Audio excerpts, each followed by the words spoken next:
السلام على أشرف الأنبياء والمرسلين محمد بن عبد الله الأمين وعلى آله وأصحابه ومن تبعهم بإحسان ودعا بدعوتهم إلى يوم الدين. أما بعد فقد قال النبي صلى الله تعالى عليه وآله وسلم اذكروا محاسن موتاكم أو كما قال صلى الله عليه وسلم. بزرگان گرامی، عزیزان محترم، یہ ایک خوشی کا موقع ہے. میں خوشی اس لیے کہہ رہا ہوں کہ کسی کی موت پر غم کے لیے 3 دن متعین کیے شریعت نے، اب اس کے بعد کوئی غم نہیں ہے.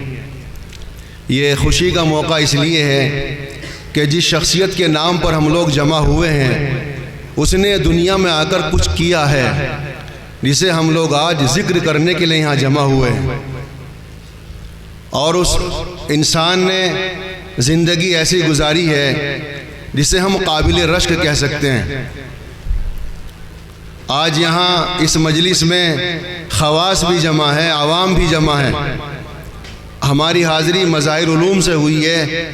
ہمارے میر کارواں جناب مولانا مفتی بدران سعیدی صاحب دامت برکاتہم العالیہ یہاں تشریف لائے ہیں. ہم سب ان کے ساتھ آئے ہیں. ایک بڑی تعداد مظاہر علوم سے یہاں حاضر ہوئی ہے. مولانا ریاض الحسن صاحب کے جانے کے بعد جو امت میں خلا ہوا ہے، اس خلا کا زیادہ احساس ہم لوگوں کو ہونا چاہیے اور ہے. اس 1 سال میں ہم نے اپنی 3 شخصیتیں، اب اگر یہ کہنا صحیح ہو کہ کھوئی ہے تو وہ ہم لوگ ہیں. پہلے ہم نے مولانا محمد سعیدی صاحب جو ہمیں چھوڑ کر رخصت ہو گئے، پھر اس کے بعد ہم سب کے بڑے جناب مولانا حکیم محمد عبداللہ مغیثی صاحب رحمۃ اللہ علیہ دنیا سے چلے گئے. پھر اس کے بعد مولانا محمد ریاض الحسن صاحب رحمۃ اللہ علیہ. یہ تینوں وہ حضرات ہیں جو مظاہر علوم سے مستقل جڑے رہے اور مظاہر علوم کے لیے وہ یعنی مستقل فکر مندی میں رہے.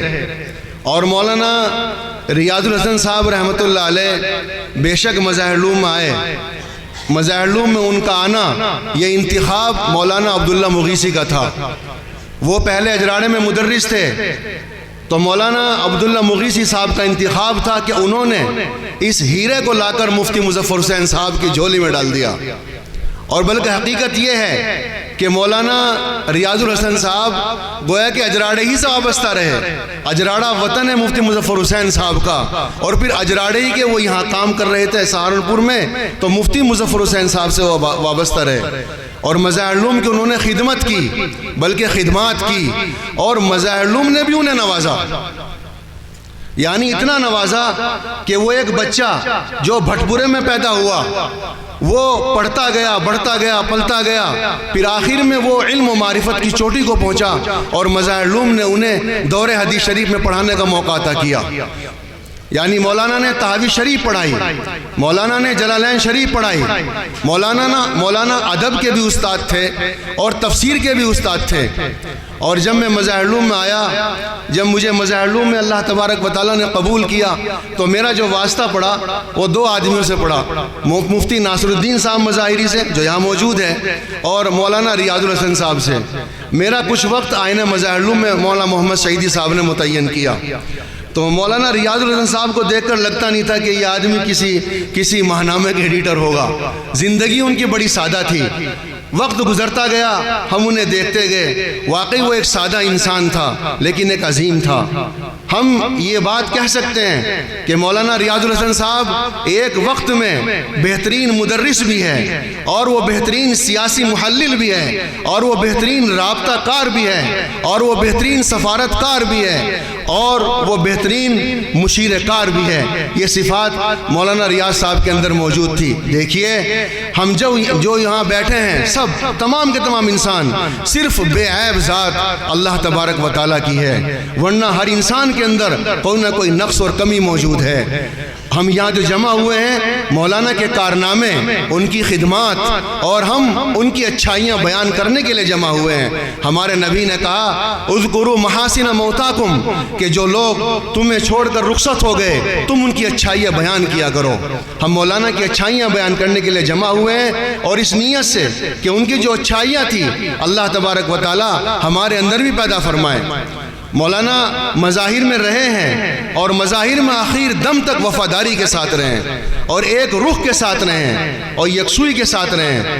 مولانا ریاض الحسن صاحب کے شاگردان کی بڑی ایک جماعت ہے۔ وہ آدمی خوش نصیب ہے، اور خوش نصیب اس لیے بھی ہے کہ ان کی علمی اولادیں بھی ہیں اور ان کی صلبی اولادیں بھی ہیں، اور ان سے بڑا خوش نصیب ان کے والد مولانا ابو الحسن صاحب ہیں۔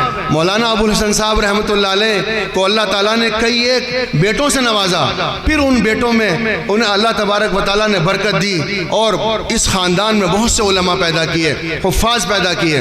اور مولانا ریاض الحسن صاحب کے بیٹے عالم بھی ہیں اور حافظ بھی ہیں۔ انہوں نے اپنے بچوں کی تربیت اسی نہج پر کی جو انہوں نے بڑوں سے حاصل کیا تھا، اور یہ بات پکی ہے، حدیث پاک میں کوئی بات جھوٹ نہیں ہو سکتی۔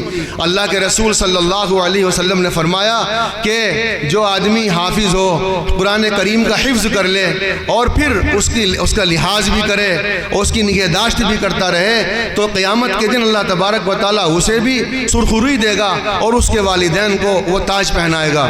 تو ہم اس بات کی روشنی میں مضبوطی کے ساتھ کہہ سکتے ہیں کہ مولانا ریاض الحسن صاحب ان لوگوں میں سے ہیں جنہیں اللہ تبارک و تعالیٰ جنت میں اعلیٰ مقام عطا کرے گا۔ مولانا ریاض الحسن صاحب کی بہت ساری باتیں ہیں، میں تو بہت بعد میں آیا۔ مفتی ناصر الدین صاحب ہیں اور مولانا احمد سعید صاحب یہاں بیٹھے ہوئے ہیں، انہوں نے ان کے ساتھ سفر کیے ہیں۔ منشی محمد عارف صاحب ہیں۔ مولانا کی حاضر جوابی بھی کمال کی تھی۔ اور ایک بات اور دیکھی، حدیث پاک کا ٹکڑا آپ حضرات نے پڑھا اور سنا ہوگا، لا تحقرن من المعروف شیئا۔ مولانا جب بھی کوئی موقع پاتے تھے نیکی کرنے کا وہ کر گزرتے تھے۔ ایک مرتبہ میرا سفر ہوا مولانا کے ساتھ، وہ پہلا سفر تھا رڑکی۔ مولانا اظفار خان صاحب مظاہری کے یہاں گئے شب برات کے موقع پر۔ مولانا بس میں گئے۔ میں کہنے لگا مولانا سے کہ مولانا آپ بس میں جا رہے ہیں، کار میں جانا چاہیے تھا۔ تو مولانا فرمانے لگے اجی چھوڑیے، کار میں جاتے ہم لوگ، بیکار لوگوں کا خرچہ ہوتا، ہم بس میں چلے جائیں گے، یہ بھی ایک نیکی ہے۔ پھر جب وہاں رہے تو مولانا کو دیکھا لوگ باگ کھانے پر ناراض ہو جاتے ہیں، کرسی پر ناراض ہو جاتے ہیں کہ مجھے ممتاز جگہ نہیں دی، کیونکہ آدمی خود کو ممتاز سمجھ لیتا ہے، پھر لوگوں سے اسی اعتبار سے احترام کی امید کرتا ہے، جب وہ احترام نہیں ملتا پھر تکلیف اسے ہوتی ہے۔ مولانا کے اندر یہ بات نہیں تھی۔ مولانا کو جہاں جگہ ملتی وہاں بیٹھ جاتے تھے۔ جلسے میں گئے ایک عام آدمی کی طرح بیٹھے، جبکہ جلسے کے مہمان خصوصی وہ تھے۔ پھر جب وہاں سے واپس آئے ہم رڑکی کھڑے رہے بس اسٹیشن پر، وہاں سے بہت دیر میں ہم لوگوں کو بس ملی، تب پہلی مرتبہ مولانا کا گاؤں دیکھا۔ تقریباً 1:30-2 بجے ہم یہاں پہنچے۔ تو مولانا کی زندگی بڑی سادہ تھی، جب بھی انہیں موقع ملتا تھا وہ نیک کام کو کر گزرتے تھے، اور حاضر جوابی بڑی زبردست تھی۔ ایک چھوٹا سا قصہ میں سنا کے بعد ختم کر رہا ہوں۔ مولانا محمد سعیدی صاحب رحمۃ اللہ علیہ کے ساتھ ہم لوگ مولانا عبداللہ حسنی صاحب کے انتقال پر رائے بریلی تکیہ میں حاضر ہوئے۔ سعیدی صاحب تشریف لے گئے، ہم لوگ بھی ساتھ لے جائے گئے، تو مولانا ریاض صاحب ساتھ تھے، تو باندھا بھی گئے۔ تو راستے میں 2 نوجوان دیکھے، وہ موٹر سائیکل پر اٹکیلیاں کر رہے تھے، کبھی ادھر کبھی ادھر کبھی ادھر۔ تو ہمارے ایک ساتھی نے کہا، عام محاورے میں جو بات ہوتی ہے، کہا کہ ان کی گدی پہ لگ جائے تو یہ ٹھیک ہو جائیں گے۔ مولانا نے کہا چلتے رہیے، یہ ٹھیک ہوئے یا نہیں کون دیکھنا آئے گا، چلتے رہیے چلتے رہیے۔ اس طرح کی بہت ساری باتیں ان کی ہیں۔ اللہ تبارک و تعالیٰ انہیں غریق رحمت فرمائے، اور ان کے جو نیک کام تھے اللہ انہیں جاری و ساری فرمائے، اور ان کی اولاد کو ان کے لیے خیر الوارثین بنائے۔ وآخر دعوانا ان الحمدللہ رب العالمین۔